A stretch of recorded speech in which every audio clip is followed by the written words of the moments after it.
So hello, Gunnar, for the second time. Hello. Hello.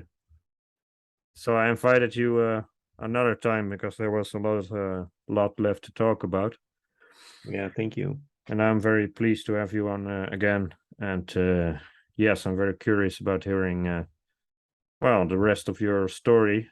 Yeah, the story. I mean, you already told us the history of your tango career, so to say, but there are a lot of different topics like teaching. You have a lot to tell about, and you're quite charismatic. So I already noticed last time that well, you know how to express yourself, and yeah, that makes for a very interesting conversation or yeah, story. So let's see what else you have to offer today. So Okay. Yeah. Well, no, but it's of course interesting because I'm swimming in the Tango Ocean, and sometimes it's not easy to to take a look at things from a perspective and from a distance. So I hope you can also help me a little bit to sometimes to be a little bit more clear and so on. And as a you know, I just come today. I came back from a tango camp with like 85 tango dancers dancing for 1 week. I was me and my partner were teaching. We were four couples teaching four different groups. From beginner to really advanced, it's so it's been also a very nice weekend for me to a nice week because it's something going on for like 6 7 days, and but I also thought about something we talked about last time because I use I I think I'm for the moment I'm really very occupied with things on connection. This is the subject that I'm really into for the moment. And of course, I mean, this is something that is relevant for all tango teachers to be aware of, and it's something that all teachers, of course, will have to work with. And but what I was telling about last time is that for me was like I could see that uh, uh, I mean, when I was looking at some couples and I was trying to analyze uh, the way they were dancing and some of the problems they had, I could see that as far as I could understand, that some of the problems came from a kind of misunderstanding or kind of lack of knowledge on how to involve the arms in the embrace or in the abrazo,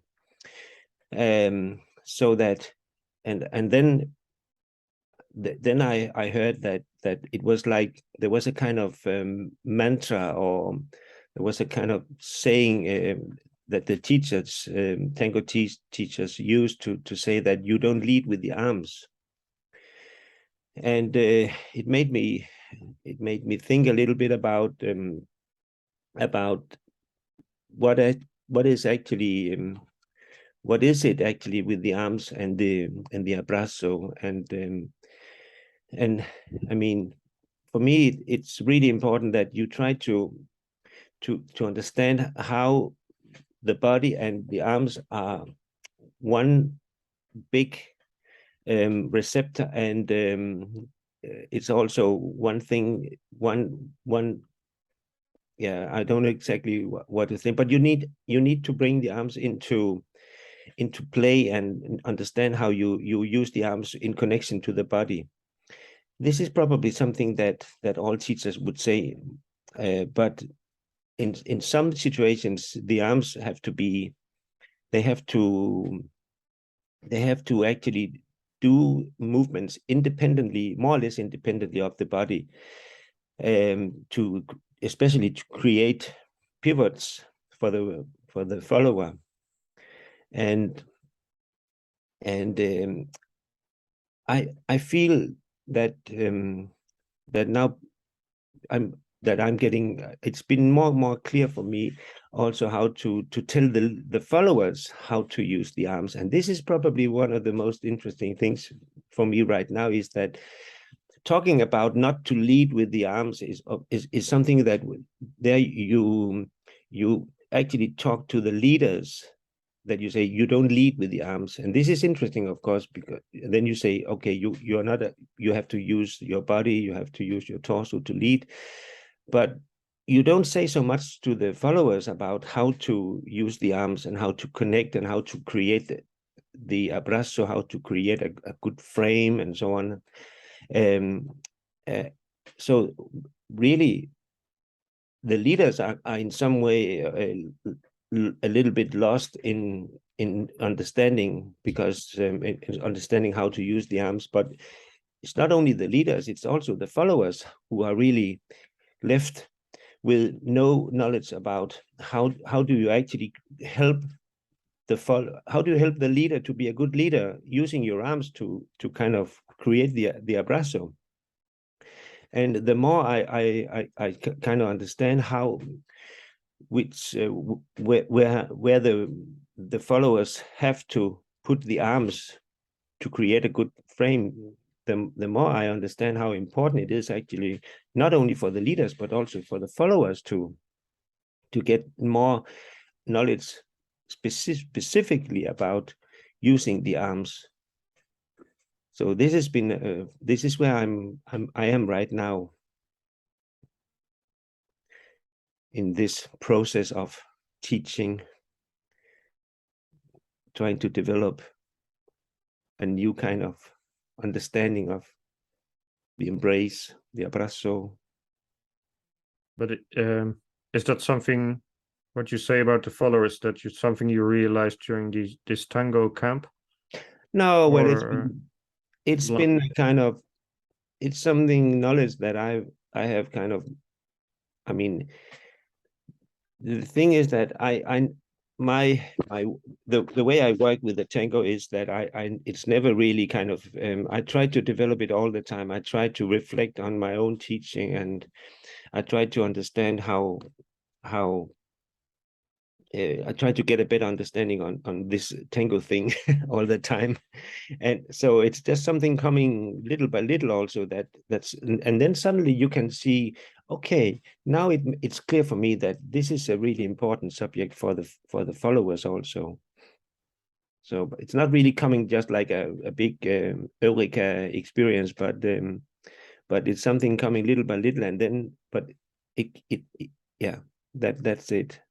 but for example, 5 years ago, you would have focused less on the arms as some kind of didactic focus. I wouldn't have been such a good teacher. I would maybe try to tell something about how to use the arms as a follower and as a leader, but I wouldn't probably have been so clear on how to, I mean, to tell specifically where to put the arms and how to do what to do with the arms. I mean, so that you can actually use the arms as a kind of way to connect and to meet your partner, both as a follower and as a leader. So I'm not, yeah, sorry. Yeah, no, that I wouldn't have been just, I mean, this is something that have developed for me during the last, I mean, 4, 5, 6 years, I think. Okay. But does that mean that for the last or 6 years, the arms have been your focus, or is that more recent?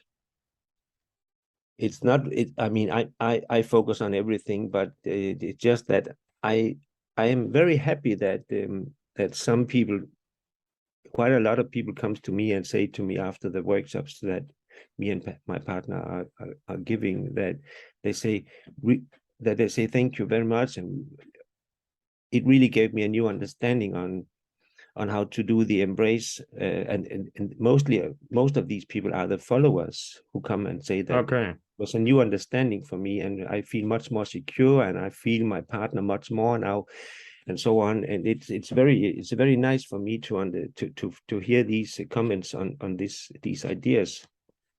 And it's because I'm more clear also now. I can say more specifically, this is what you have to do, and this is not working, and so on. It becomes more practical. Yeah, I can really use it now in my teaching also. It's not just a kind of abstract idea or something. Okay, but so these were not all regular students of yours. No, because the interesting thing is that my regular students, they know the concept. They have actually. I mean, we have been working on these things together. I mean, I used all the comments and all when I work when I teach. I'm I'm always kind of doing a kind of investigation or research, or I'm always trying to. I mean, it's always a kind of investigation for me when I teach tango. Um, to see if it's how is it working, and if is this a good approach or something. It's never a fixed program or never fixed kind of schedule. It's always something in progress. So in these in for many for those who have been following my classes, my regular classes for a long time, they have been a part of the progress, and I learned a lot from the comments they came with, and so on. So it's been a work in progress together with the groups that I'm teaching regularly. But for the people who come to my for some in a tango camp like the one I just came from, there's a lot of people coming from other teachers, and they say that this is absolutely new. They never heard about it before. And that's when it's really interesting for me to hear the comments and say that this is very interesting. I mean, of course, I come from, I mean, I also hear some comments like, for example, there are also people in those camps who have been working with tango for a long time, and they are teaching, and they say to me, no, well, I mean, I'm not so completely happy with what you're saying. I think it's a little bit dogmatic, and and I say, yeah, I mean, I don't know what to do except that I just have to try to tell what I think about it. And I think it's the right way to do it. Some of my ideas, and you can take it as you want. You can try to investigate it. I mean, if you want to stick to your own, your old ideas and your old knowledge, of course, you are welcome. I mean, I don't want to kind of, I don't want to impose any ideas on people. They have to figure out themselves what is good for them, and try to feel what works for them. That's I want to invite people also to really try to think about what they experience when they work with the tango. Just simply to be, so that you can be your own teacher, more or less. Is this working or is it not working? Ask this question to yourself as a tango dancer. I mean, so that you have to question the knowledge you have and the knowledge you hear, and so on, as a tango pupil, a tango dancer. Try to develop the tango yourself as a dancer. But is it like, does everyone have the like enough capacity of like a bird eyes view to be able to judge whether they're doing something well or not? Like, it's a bit of a vague question. Not always. No, of course. I mean, if you're a beginner, it can be very difficult because, I mean, but even if you're a beginner, you try to listen to what the teachers are telling you to how to do it, and you can like try to compare what are they telling you to do using the words, because this is a difficult thing to go from using words, how to explain things with words, and then going to understand what you have to do. I mean, you are going to move, you're using your body, and then going from words, and then to understand what to do with the words you were told. So if you go from that and you say, okay, this is what my teacher was saying that I had to do.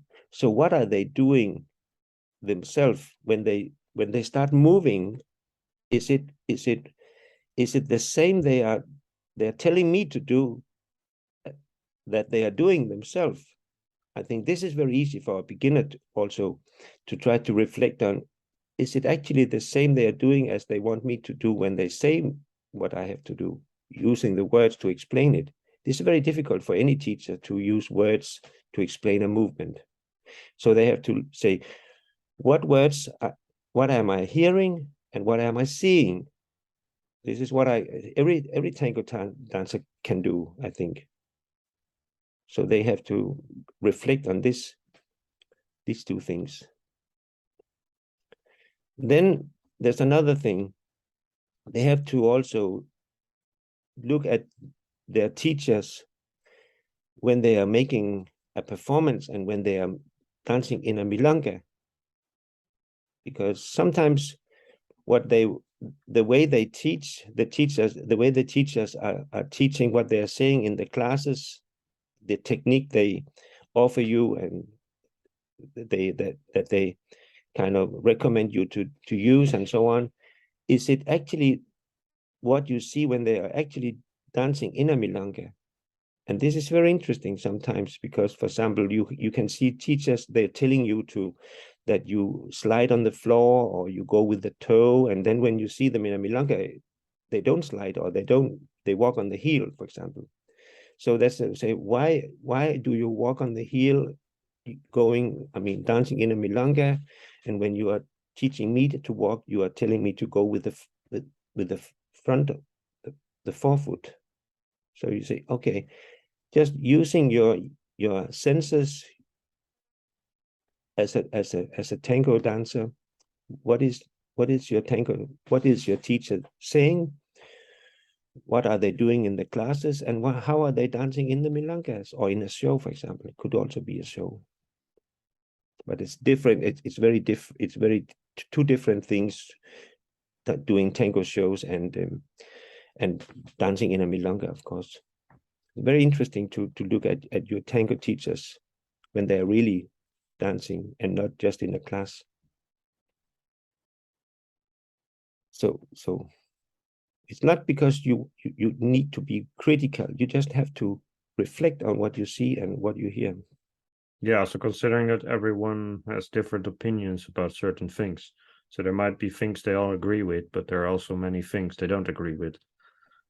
Different teachers, I mean. So you have to take, you cannot always think everything they say is just some kind of holy truth. Exactly. I mean, because one of the big issues and dilemmas in the tango world in general is that from the early history of the tango, there's not been any tango school telling you how to do it. I mean, there's not been a kind of common understanding on, you have to do this, you have to do that. Teachers have not been able to kind of agree in a kind of common curriculum or common way to do it.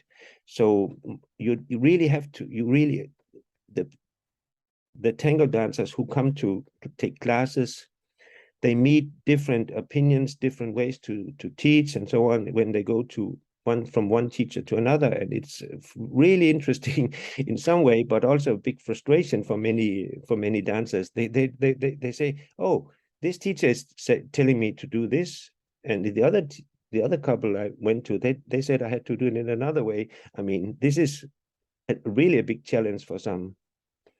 Confusing, of course, also. And this is something that's been in the tango always. It's a challenge for tango dancers all over the world. Yes. But on the other hand, I would also think there are things that people generally agree about. Yeah. I would say so too, but I can be surprised sometimes that things I thought was kind of common sense, it wasn't. Yeah, it isn't. Yeah. Is there an example of that you want to give or not? Or no, but for example, the arms maybe, or yeah, I mean the arms is interesting, of course, because for some of the followers, I say that it depends on what kind of embrace, what kind of abrazo you like. If you're dancing in a close embrace, for example, or in a more open embrace. But for somebody, if you're dancing in a close embrace, many followers are told that they can use the hand on the back of the man and to kind of use the hand as a kind of reference. They listen to the movement of the back of the leaders.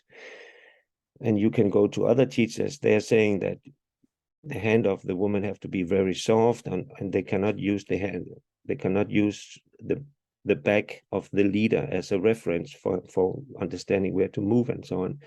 So you will see very different very different aspects of how to talk about following in terms of how to use the arms, for example.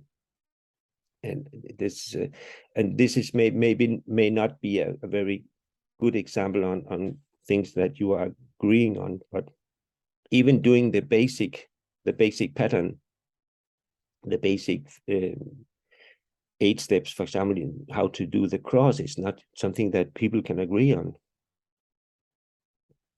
I mean, so really to the most basic things, even to just take a step, how do you actually walk on the floor, you can see different opinions on that from different teachers. Yes. Yeah, so that can be hard to navigate for students, for people who want to learn. Yes, because you cannot just invite a beginner to kind of you cannot just invite them into a kind of open space. You need to tell them some kind of ideas on how to work with the tango, some ideas on how to move. So, but that's something that for me, I have always thought that I mean, I have been taking classes from, I can say that I have been taking classes from more than hundreds of teachers, hundreds of couples. And each time I took classes from some teachers, I could take some knowledge, some ideas, and so on. And this is what I really recommend to tango dancers. Go to different teachers and take classes from different teachers to kind of listen to what they're saying, try to go into it and see how you can use the knowledge you get. Maybe you just get a little idea on one little particular technical issue, but it can be really important just to go there, to go with that and then try to use it. Isn't that confusing? Yeah, I mean, I don't know if it's confusing. It's a little bit to be open to new knowledge and how to kind of build your own tango. I mean, I really recommend that, because I think all tango teachers in the end have to kind of create their own tango, so that they are not a copy of some teachers or some couples. They need to create their own tango. And for that, they need to go and look for different teachers and different ideas from different couples and so on. Yeah, the problem I have with that is that, like I talked about, people not always being able to have this overview of what is good for them. Or I also feel like if you go have a few classes with one person, then a few classes with another person, I mean, they might give you ideas or might give you tips, but ultimately it's your interpretation of what they're saying. And then when you don't have the skills these teachers have, maybe if you take 100 private lessons with one teacher, you might be able to really adapt these ideas well, but generally people only get a glimpse of what the teacher is capable of in his dancing. And he tries to teach you, but then you come somewhere else and they say, no, with the hand you have to do this, and then the next one says no. I mean, that's it's for me, it's not only confusing. I mean, it seems confusing. I mean, I'm not necessarily referring to myself, but I also feel like people don't necessarily have the capacity of judgment to really separate these things, or like that's just what I think. But I might be wrong there. I'm not a teacher, so that's. I mean, it's like a lot of the frustration and confusion that people they experience is that they actually some people are quite a lot maybe come to the classes and they expect that this particular couple or teacher is telling them the right way to do it, and it might be the right way for this particular teacher or this particular couple. And I think of course then you can stay with this couple or these teachers for a long time, and you can do it with a lot of fun, and a lot of you can profit from this teacher if you stick to them for your whole tango life. That's okay. I mean, but it's like you'll be dancing with a certain kind of dialect.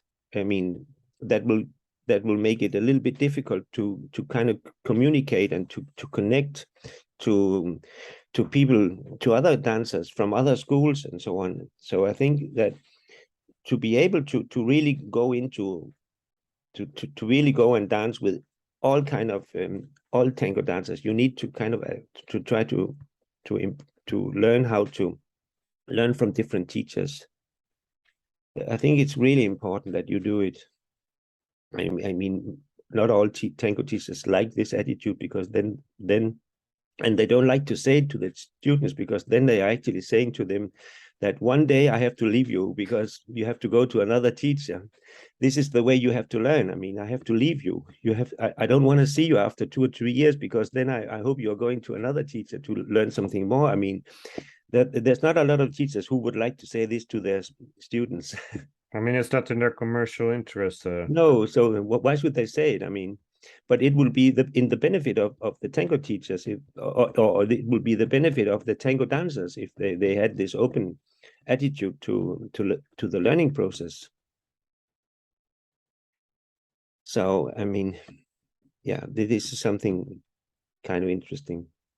So I ask some tough questions sometimes, but do you actually say that to people yourself? I do. Okay. I do. I mean, they can. I say, I mean, it doesn't have. They don't have to maybe leave my classes, but they have to go to some workshops or some festivals, or they have to do something else to get knowledge from other teachers. Yeah. Okay, they can stay with me if they like me, or me and my partner, but they have to go otherwise, elsewhere to try to get new ideas and to build something more, to be more stable and get more knowledge. Well, you probably also have enough confidence to be able to say these things, because you know that you're doing a good job, and you know people will come, and then it's okay for you to actually acknowledge that other teachers also have good insights that you may not have. Absolutely. And there's Yeah. also a lot of really jealous people in the world who or like in some cities you really have all these infights between schools and Yeah, people. I unfortunately. mean, yeah. So that's just human nature. So let's not bother with that. But yeah, I think it's a really nice thing to say, and especially you can stay with the same teacher, but if you try workshops, see what you can get out of it. I mean, that's your message.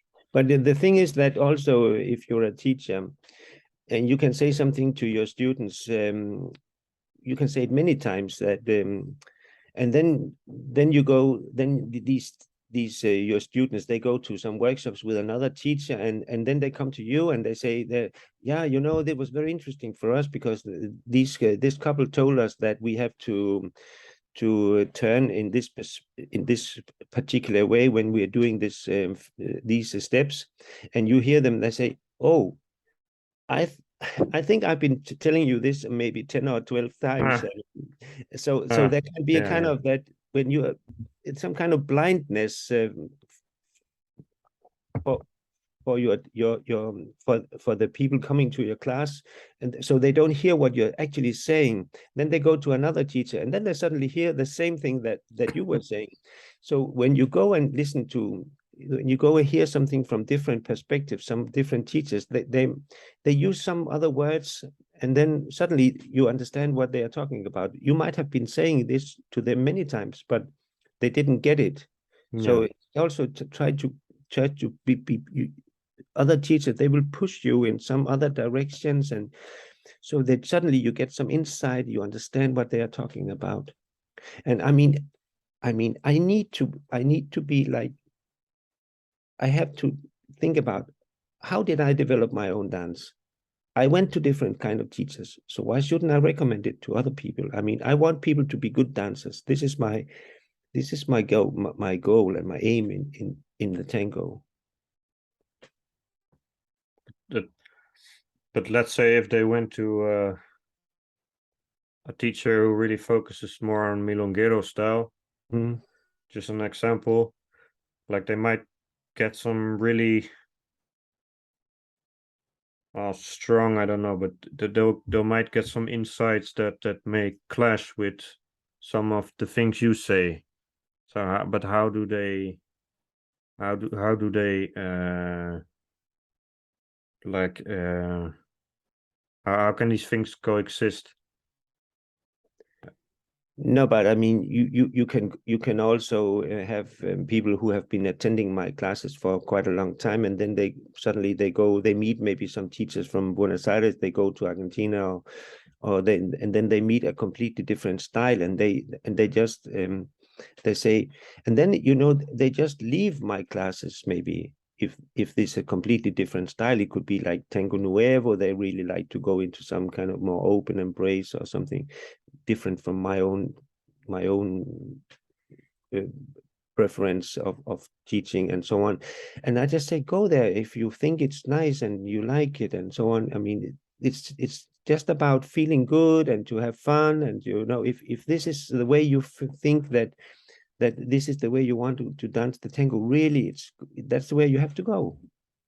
I mean, and if it not, I mean, I can't change even if I mean, I try to work with many different embraces and ways of dancing in my own teaching. I offer a lot of different possibilities, but there might be some ways of dancing. For example, I mean, there might be ways of dancing that is not where I don't offer maybe this particular style for some couples, and then they have to go there if that's what they that's what they need to feel happy with the dance.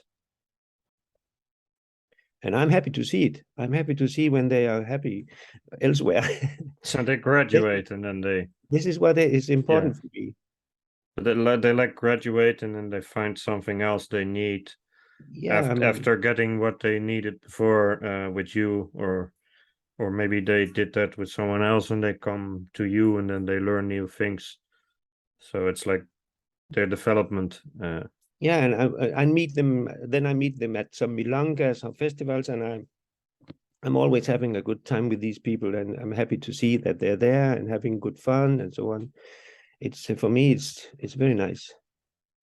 But aren't there like moments when it's frustrating? Like I think a lot of people who dance tango, I mean, they're not professional ballet dancers, so you can give them instructions, but they'll develop bad habits anyway. Even if you don't want them to develop them, there'll be problems, or they don't understand some things. But isn't it? Maybe I'm asking a too suggestive question, but isn't it too frustrating? Well, can it maybe sometimes be frustrating that they went to some kind of workshop and they took some habit that you don't like, or yeah, I don't know if that's ever happens, but maybe, I don't know. okay. Okay. Yeah, but I mean, of course, there will be some people going to workshops with some teachers, and they will kind of develop a particular style, and maybe I can see that it's giving them some problems in the embrace or in the way they walk or whatever. But it's something. I mean, if they come to me and ask me for some advice, or they take some private classes with me, of course, then we can talk about it. But I would never go to them else otherwise. I mean, only if they really ask me for some advice or go to my classes. I mean, Okay. it's up to people themselves also. One big thing I wanted to discuss is because you have so many years, 3 decades of experience. Like, is there any advice about teaching you can give to other teachers? Like something you really learned that might help other people, or yeah, something like that.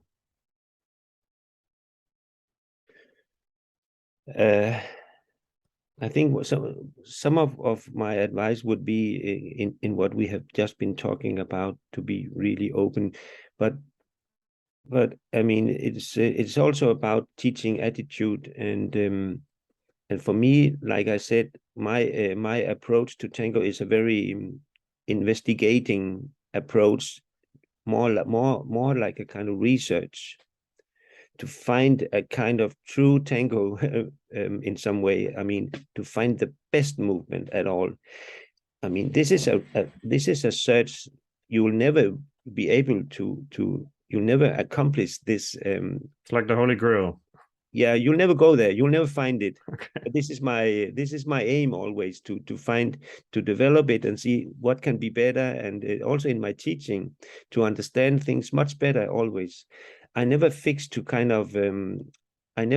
one particular style or one way of doing it. I'm always trying to see, could this be a better way of doing it? And this is also the way I try to. This is what I try to tell my students. Look for it. Look for your own movements and see what you can do in the same way, as a kind of investigation. Of course, I suggest something, but they need to feel themselves what to do.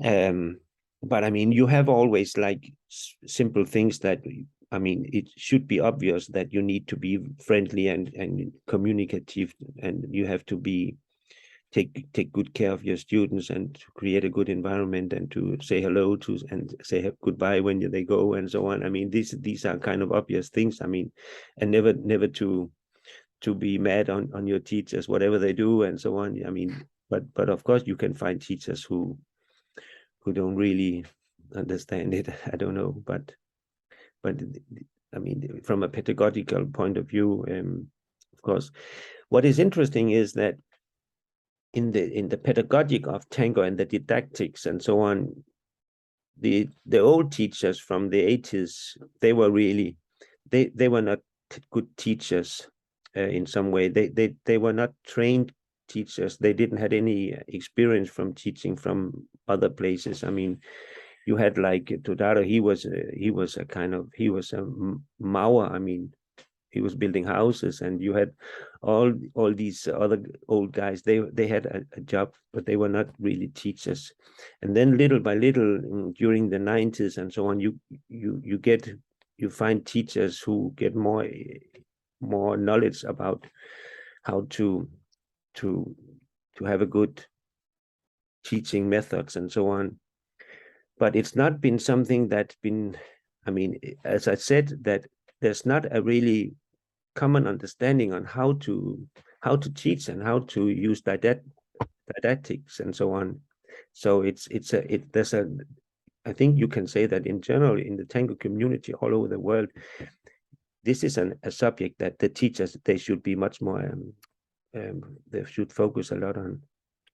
So you mean the being telling people to go explore other teaching styles? That's what you mean? That what you talked about Yeah, earlier? and Okay.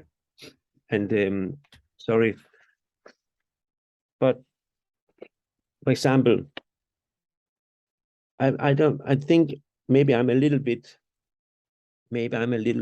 kind of, I don't know if I'm completely right in this. I mean, it doesn't count for all teachers and so on, but sometimes you can go to some seminars, and you go to some teacher seminars, and you go to some kind of workshops where there's a lot of teachers who go to some seminars with one particular famous couple, and they learn something about teaching, and they learn pedagogics and so on, but it's more like a monologue, that it's one couple of teachers it's a couple, or it's one teacher telling you what they think you should do. It's not a dialogue. It's not a discussion. You see very, very few of these teachers who attend the classes who are questioning what the masters are doing. So there's not. So I think this has been a problem in the tango world, that a lot of teachers have just been trying to copy their masters and doing what they are doing. And this is an interesting tradition also in teaching methods that in the tango community. I'm a little bit tough now, and I might not be right, of course. But this is about that you need to reflect on what your masters are doing and what they are saying, of course. Well, it's the same thing as you said about students who need to question. Exactly. I mean, every teacher is a student in some way, or was a really. student. And, yeah, exactly. And just, I'm just gonna say something really harsh, but some Argentine people who are really famous dancers, they might not be the best teachers. No, because of course. the didactics is, I've just since the beginning of tango, dancing tango myself, learning tango myself, I've realized that like this teaching is like a separate topic. Like you can be really good at tango, but being a good teacher is something that is about, well, as you said, like didactics and being good at transmitting ideas and conveying ideas in words about movement. I mean, that's a lot of really difficult stuff. And then absolutely. But then there's this hierarchy in a workshop like that you have these two famous people who are just going to tell you the whole truth or something. But yeah, it's something, I mean, like that. Yeah, and it's just not how reality works.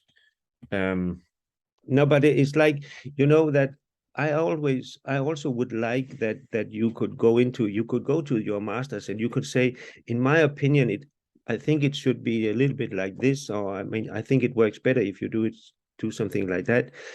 And then that you have this feeling that these masters are kind of, oh, that's interesting, I like to try it myself, or I like to see what you're suggesting, and so on. But I don't think that the masters are this open to have their own methods or their own teaching style or so on questioned. So that's psychologically, it's an ego problem. Yeah, I guess so, maybe. And maybe some kind of blindness because of ego or fame. That they are maybe a little bit afraid that they will lose some of their authority. Okay. Yeah. And it's I think it would actually work the other way around somehow. You have a lot of respect as a teacher if you could actually go into a dialogue with teachers, other teachers, or students as well. Students, of course, too. Yeah.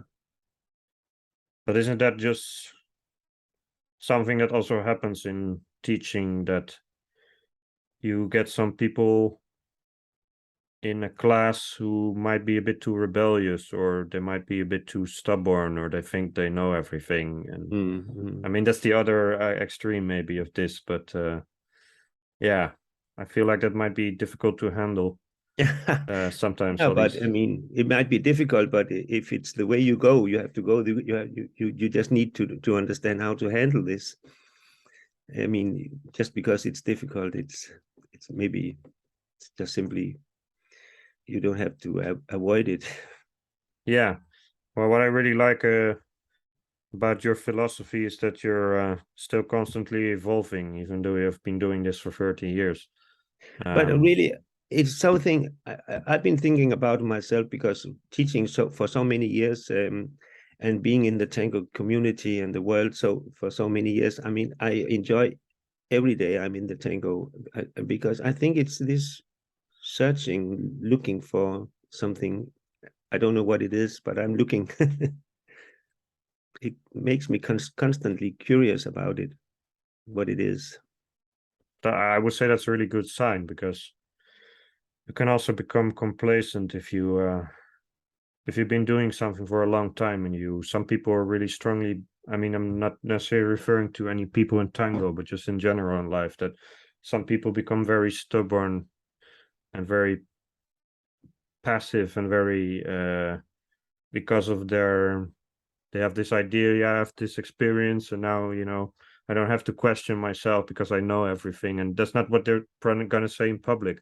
But I think a lot of people have minds that work like that. They're like, their egos are so big that they, you know, they don't really question their own beliefs anymore.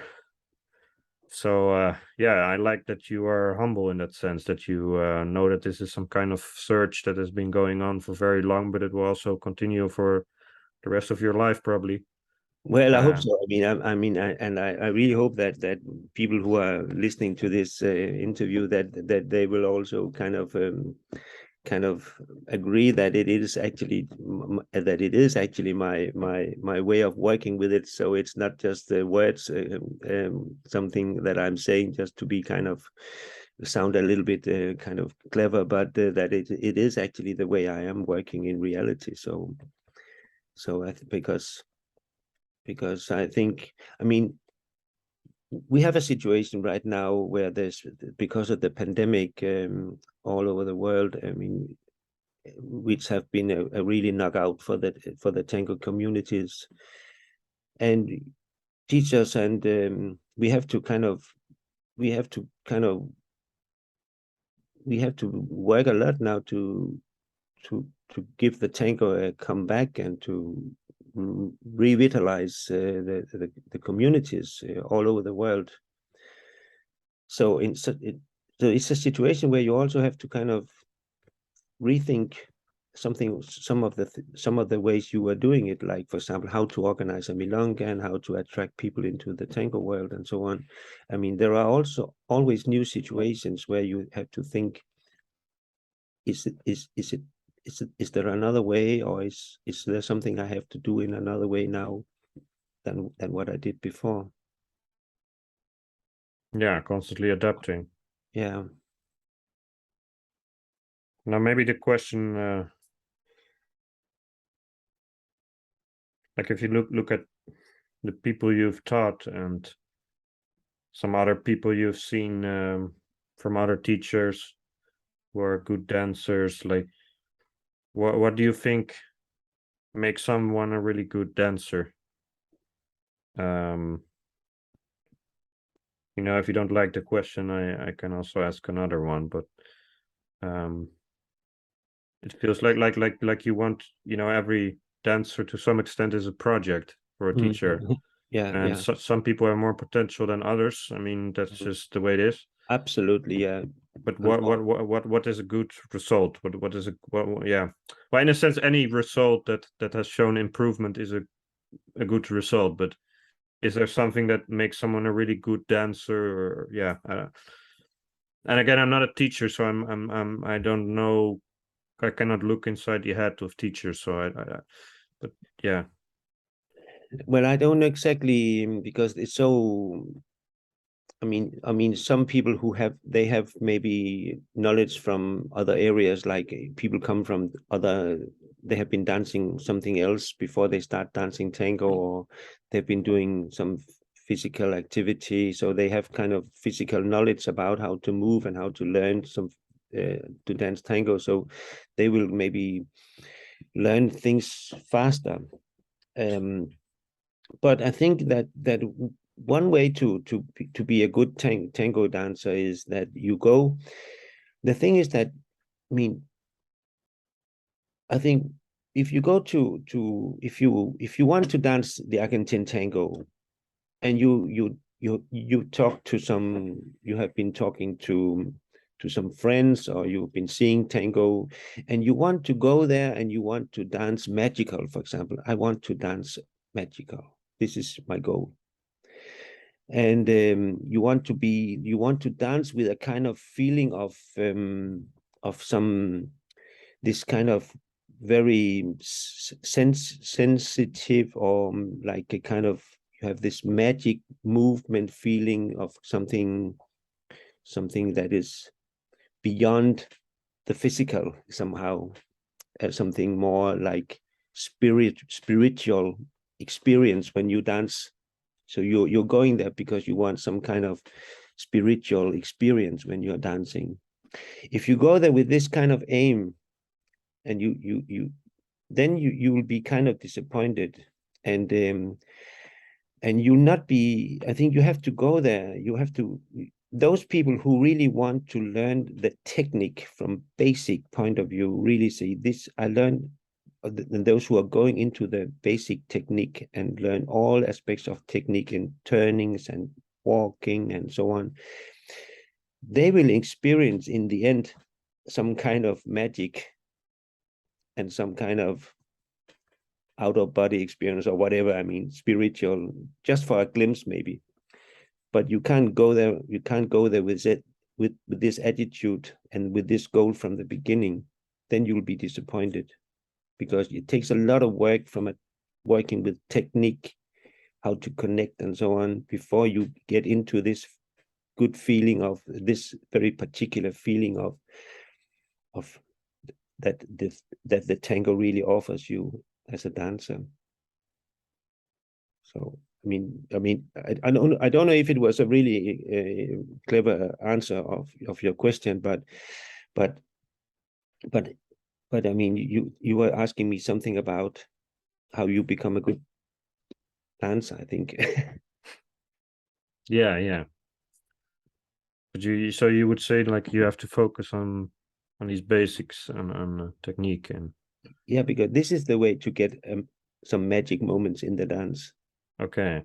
You can't go there with a kind of, you can't dance magical from the beginning. That's impossible. Yeah. So it's a lot of hard working from the beginning, and you have to go a long way. You have to go a long time that way. You're just working on basic techniques and basic movements and so on. Yeah. Then you'll get access to incredible moments with your partner. And you've seen that in your own students? Yes, absolutely. And this is when you get, I mean, then you are lost. I mean, you're completely addicted to the tango after these experiences. Okay. But you have to work a lot to go there. I mean, this is the hard addiction. I mean, this is very difficult. When you first become addicted to the tango, I mean, you just want this for the rest of your life. Maybe you can't get it, but you still want it. It's like someone who's been on drugs. They know they maybe they can't go there, but they know the feeling. And you have that yourself as well, this. Yes, but I'm not, it's not like it, it's just like a glimpse, but it's enough. It gives you energy for like long time when you have these moments of magic dancing tango with someone. It's not something that lasts. You can't dance for many hours and I mean, of course, sometimes it takes more than just a moment, but I mean, it's like happiness, or happiness is something that comes in small doses. It's like these stories of people who go to a milonga, they just dance two or tandas or something with the people they really want to dance with, and then they just experience something really great, and then they're okay, and then they leave.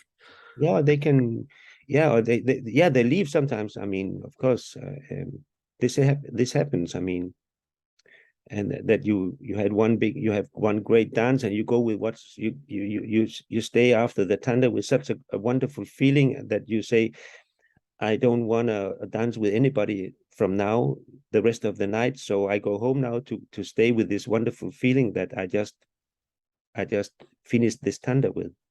So if I dance with another one, it will just ruin this great feeling. Yeah. And this is one attitude to it, and I understand it completely. I mean, and then you can also just say, I mean, I go there to get one or two really good dances, and then and then I accept that I'm going to have some other mediocre experiences, but these dances that where I don't expect, where I mean, it's something that is important for any dancer, that you go to a milonga and you can't expect that or you, I mean, it's not the right attitude in my point of view. I mean, it's not the right attitude that you go there only to get these incredibly good experiences, because it's not a good way to develop the community. You have to help other people into the community. You have to dance with them. Also, the beginners, for example, if you're an experienced dancer, you have to go and dance with some intermediate and beginners to help them to be better dancers, so that one day, maybe after 2, 3, 4 years, you go to this person and you get a wonderful dance. And this is because you have been supporting them, helping them to be better, and they will be grateful to you for the rest of their tango life, because you were always there to kind of help them to be better and to encourage them and so on.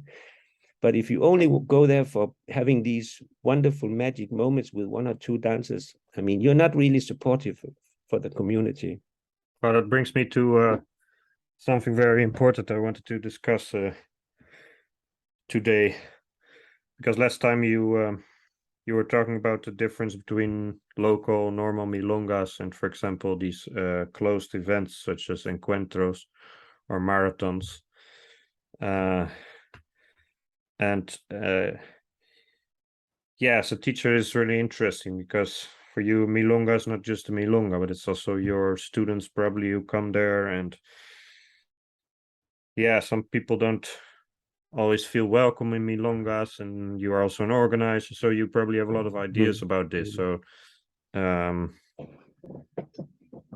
you maybe talk a bit more about that, like why you, as far as I understood your point last time, why you prefer normal milongas and why they're important, something like that. So I'm not sure if I'm representing this well, but that's what I thought. Yeah, I mean, but in some way, I think that I mean, it's not that I in some way, I don't want to say that I don't like encuentros, or I don't like particular tango events. It's just that I prefer some to other. That's my personal preference.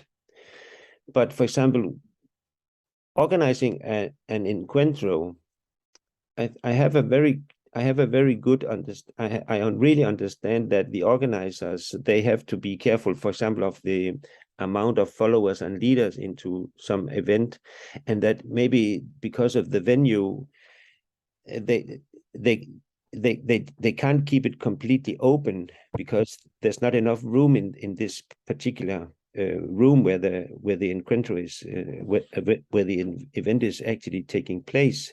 So there might be some limits, and they have to pay attention to. So for that reason, I think it's very natural that the organizers have to put some kind of limits or kind of rules for how to organize it. I think it's okay. And I know people really enjoy these places. It's just not the places I'm so attracted to. So I think it's just a part of it. It belongs to the tango community. Encuentros is a wonderful place for some people. So I like it. I like it because tango dancers go there. And festivals, of course, too. It's more or less the same. That there are, of course, some things the organizers have to pay attention to: the amount of people in the workshops and so on, the amount of people in the milongas. For example, if you have some festivals that are really popular, it can be a difficult thing to have it completely open, because there's not enough room in the milongas. I mean, you might have problems with the authorities from the fire department and so on. How many people can you actually invite into the room and so on? So you need to kind of, as an organizer, you have some restrictions in how to organize it.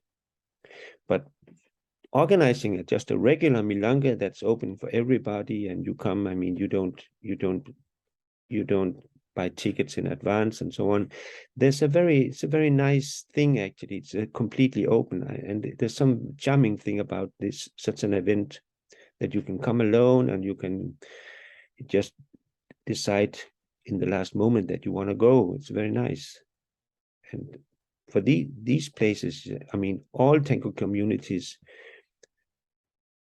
you need to support, you need to help the people who have difficulties in getting dancers, because in the end, there's gonna be a payback to you. These people will be very grateful that you were there when they needed help to be a good dancer.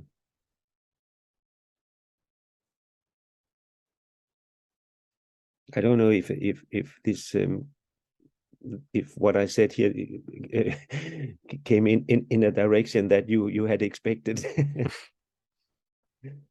Well, it's good to be nuanced about the positive parts of something like an encuentro.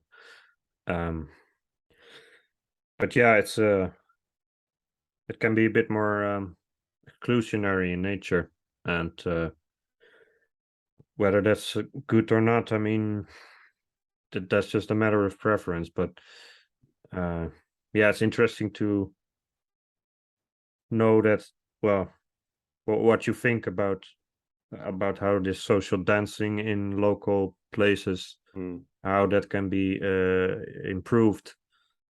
Well, there's one Way. particular thing, yeah, sorry, but there's one particular thing that for example, that I always think one of the charming things about just a regular milonga is when they have an intro for beginners before the milonga, so that you always have a kind of place where people who want to start with the tango, they can come. So for that reason, I think this is very important that the organizers try to always include or open up for beginners to come. And this is maybe the thing that I can be a little bit I don't like so much in encuentros, the very exclusive arrangements where there's not a place for beginners. It's only for people who have been dancing for quite a long time. And it's more like some of them are only with invitations and so on. But even in big festivals, you see that they don't offer beginner classes. They might have something for intermediate, but a lot of classes for more advanced groups. And I think it's a pity. I think all festivals, in one way or another, need to somehow invite beginners into the classes too. I might not do it always myself, but I'm trying. I think it's a good idea. Yes. So you think it's important to be inclusive? Absolutely. I mean, also in the big events, I mean, because I think it's very, very, very nice for beginners to come to participate in big events also, and to feel this atmosphere where there's a lot of tango dancers coming. Just to encourage them in being there, and just to go there with some caminada steps and try to be a part of it, and say, now you are a tango dancer. We are on the same journey now. Yes. Well, one thing I wonder, if you're a bit more advanced as a dancer, sometimes if you dance with people who have a lower level, or not necessarily like literal beginners, but they might have been dancing for a very long time, but they have some very important technical issues. Like, is it possible that these people, like, they give you bad habits because of their bad habits? Ah. I mean, there's a lot of difficult stuff. Also, what I wanted to say, like, I feel like what I've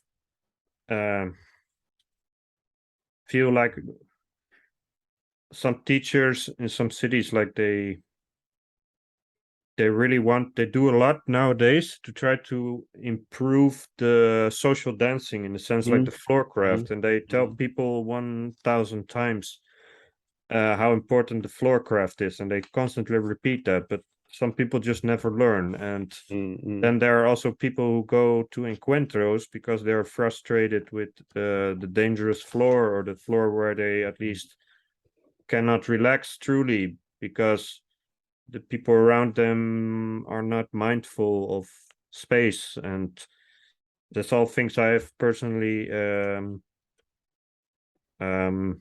experienced. Mm. So I'm throwing a lot of you at the same time here, but teaching tango can also be very frustrating because, I mean, I'm not a teacher, but I imagine that some people just never learn, or they, Yeah. it's a very dirty thing in a way. Like on paper, it's really great to teach people, but there are also going to be difficult people, or people who don't really listen, or Mm. like Yeah, I mean, I think, I mean, of course, I met a lot of different guys in the tango community where I say, my goodness, you're doing exactly the same mistakes that you did 2, 3 years ago, and so on, and you're still, I mean, not taking care of the other people on the dance floor and so on. And it's something, it's very difficult to understand why they don't understand. I mean, why they don't kind of improve and become better. But it's like, I mean, the first thing that you asked me about, or that you said here, is that you can, if you're an advanced dancer, and you can be afraid of that, that if you're dancing with a beginner, or not or maybe not a good dancer, that your own technique or your own dancing will be will be will be will be you'll have a negative impact on your own dancing with a less skilled dancer. This is absolutely not understandable for me. I mean, how can your own dancing be ruined by dancing with someone who's not so experienced? I don't understand it. I well, with mean, bad habits, like bad technical habits. yeah, but I mean, this is, then of course, if you're dancing with the same person for a long time, many times, I mean, or it's the only one you are dancing with, of course your own dancing, your own technique will be, of course, you will be kind of influenced by the dancer, and it might also inflict on your technique. But if you are changing partners all the time in a milonga, I mean, then just dancing with one dancer who's not having a good technique will not change your own style or technique. I think this is not something you can be worried about. I heard this idea also from Argentine teachers, that, oh, don't go and dance with less experienced dancers because you'll ruin your own technique. But I don't believe in it, really. And the other thing about floor craft and how to behave on the floor is, I think this is just simply important for the teachers to emphasize this aspect of the tango, that you need to take care of the other couples. I mean, this is important, to respect the other couples' position on the floor and the way they move and so on, yeah, all the time. But also to give them material. I mean, steps, variations, figures they can use to be able to control the movements and the situations on the floor. Because I mean, it does not help you if you are learning, I mean, big combinations, I mean, big steps, variations that will not, that takes a lot of place on the floor and so on. And when you come to a milonga, you really don't know, you don't have any kind of tools to how to maneuver and how to make a strategy on the floor as a leader. So it's also something about choosing the material that you give your students. But you are not personally frustrated by how hard it is. There's a question for how hard it is for some people to learn these things, even if they have been taking lessons for many years. Or maybe that doesn't happen to you. That's also okay. But I mean, I mean, it's very, very few people I met in the tango, in my tango life that has had difficulties in this. I mean, some people could go to the tango with a kind of approach that they really don't care. And I mean, this is very rare that you find these people that they just say that I'm there, I don't care with the other couples and so on. And but in the end, they will not be kind of, they will feel somehow, or they will understand that that it's wrong. So they will maybe just go and they will leave the tango community and say, well, I need to find another place. I might go to modern dance, or I might go to salsa, somewhere where I can move in another way. So because I mean the rules and the way you need to be, the way you need to take care of other couples in tango is incredibly important. To respect the communication, the contact of other couples is incredibly important. So I think this is something you just you need to understand. But I mean, people are different. Yes. And maybe then one more question, last question about this organizing. So one thing I wrote down is because I think you noticed it, I mentioned it last time as well, but how can you create a good social atmosphere as an organizer? Because you know what often happens in tango is that you get these cliques of people, and you know, it's not just about, well, you already said as a suggestion that it's good if people also dance with people with where, well, who don't have the same level, and but it's, yeah, there's more to that, I think, more than that, to developing a good milonga where people really feel like this is a nice place or something. Yeah, again, it's a bit of a suggestive question, but maybe you have something to say about that. I think, I mean, yeah, you know, it's not so easy to create a good atmosphere in a milonga, but I think that the what I just said about that, if you feel like, for example, that there's a group of really advanced dancers, they're only dancing with each other, and it's very difficult to get in touch with them and so on. I mean, it's like this kind of exclusive way of behavior in a milonga is something that makes a negative atmosphere in some way. So I really think it's important to encourage everybody to dance with each other, and to kind of be and really to pay attention to people sitting alone and not being invited out and so on, and also for the organizers. I mean, that the organizers are not kind of very exclusive in the way they are dancing, and they are also so they also go and say, oh, I haven't seen you here for a long time, would you like to dance a tanda, and so on, so that you go to new people and say, should we dance a tanda, and it would be nice seeing you here, where you're from, and so on. I mean, also for the organizers to make a good example. And the thing is important.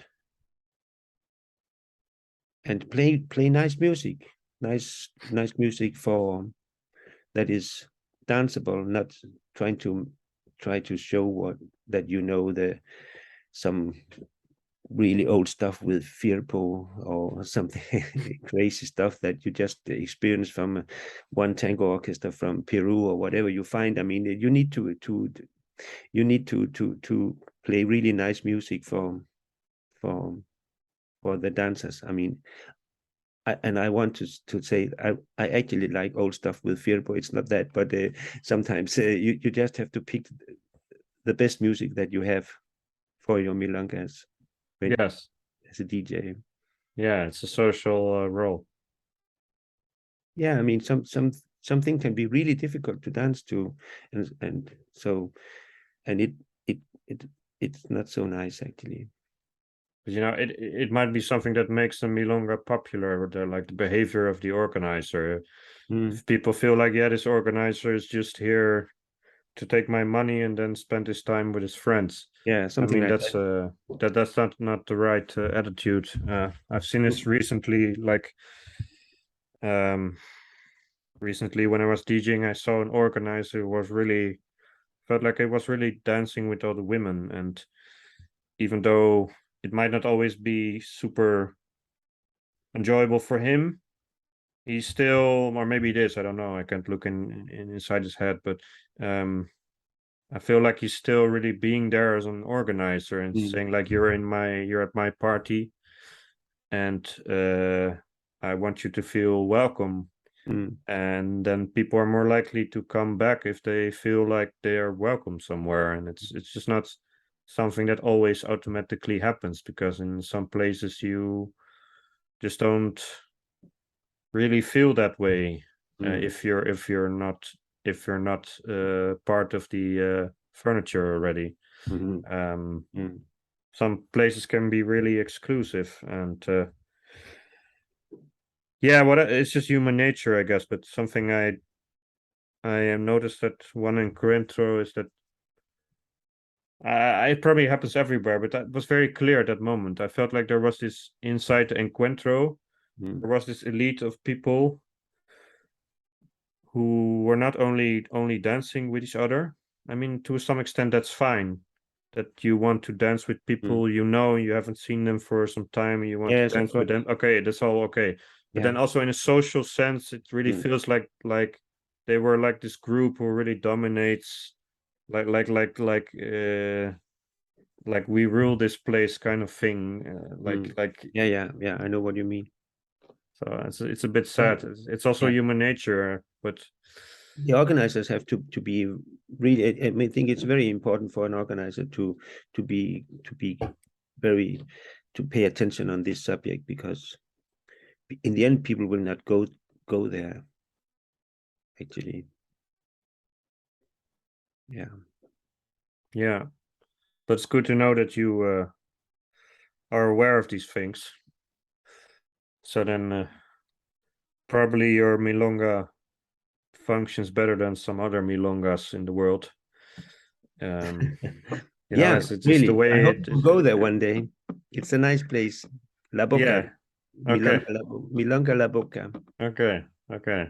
Yeah. Well, I guess that sounds fun. I don't know actually, because I was thinking about, I don't know how old, I mean, if there are really old milongas in Europe, because this has been going on since 2000 in Copenhagen. So it's almost 22 years now. So I think it's a quite old milonga also, if you compare with other countries, I guess. So, but I don't know. I would like to know if there are places in Europe, or of course in Buenos Aires there are old milongas, but it would be nice to know if there are really old milongas somewhere in the world. I mean, because I was just looking the other today, actually, I was looking in a book that was telling where to go dancing tango in Buenos Aires, and it was in the middle of the 80s. And I couldn't find one place in that book that I knew from that I know from the tango community today. And this was milongas places to go and dance tango in the middle of the 80s in Buenos Aires, and not one of them exists today. This is, of course, like Cafe Tortoni and stuff like that, but not really milongas as we know it today. Yes. Yes. So it's quite interesting, because it's like 35 years ago, and I don't know if these milongas, if you can find really old milongas in Buenos Aires today. Of course, the pandemic did a lot of bad things for many milongas, but and there are other things that have been really bad for milongas in Buenos Aires, like the authorities, they had a lot of restrictions and rules and so on that made it really impossible to, for example, for Club Sunderland to go on, and but there are other reasons for closing milongas, of course, but yeah, it's just interesting to that it's not a really old community all over the world. It's a quite new community. I mean, 35 years is not really old. if you think about it. Yes, yes. Yeah, a lot of milongas disappear or the venues disappear and then they continue in another venue. I don't know exactly. Yeah, I don't really know what the No. answer is to this. I think in Amsterdam there might be one milonga that's been around for a very long time, but not at the same location. But I'm not exactly sure either because I wasn't there in 1990, so I can't tell you which one survived. But yeah, some people have been around very long, but I don't know about the milongas. That's a good question, but I guess yours has been, or maybe in some places where like Berlin or Paris exactly. or something, there might be. Could be, yeah. But even there, back in the 90s, there were other people organizing everything than now. Yeah. And some people have remained, but they've gotten new competition from newcomers and yeah. So, but well, thanks for today. It was good to hear your opinion about a bunch of things. And Thank you, Lucas. yes, so hope to see you and well, have a nice evening. Thank you very much. You too. And Thank you very much. thanks for everything. I hope people will enjoy our little conversation here. Thank you. I think they will. They definitely did the last time. So thank you for inviting me. Thank you very much. yes, no problem. Okay.